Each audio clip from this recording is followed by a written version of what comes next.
Ce qu'il se cache dans cet appartement miteux va te retourner le cerveau. Quand Léa a emménagé dans ce vieil appartement parisien, elle pensait avoir trouvé une bonne affaire.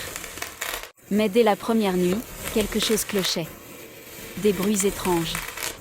Des objets déplacés. Des sensations d'être observée. Elle pensait devenir folle.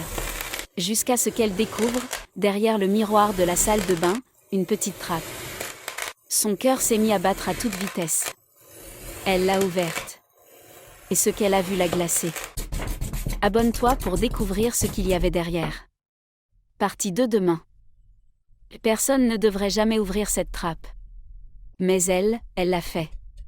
Derrière la trappe, un tunnel étroit, sale, étouffant. Léa a hésité. Puis elle a rampé à l'intérieur avec une lampe. Les murs étaient couverts de dessins.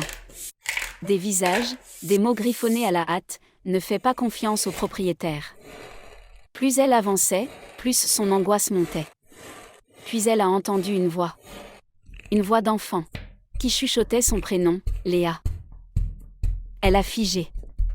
Et là, elle a vu une silhouette au bout du tunnel. Tu veux savoir qui c'était ? Abonne-toi pour la partie 3. Ce qu'elle découvre au bout du tunnel dépasse l'imaginable.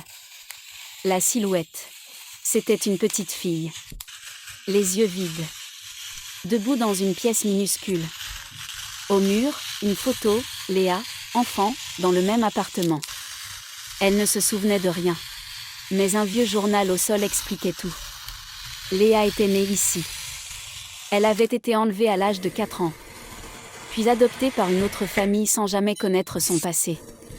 Cette pièce, c'était sa cachette. Et cette fille, ce n'était pas un fantôme. C'était la mémoire qu'on avait voulu lui effacer.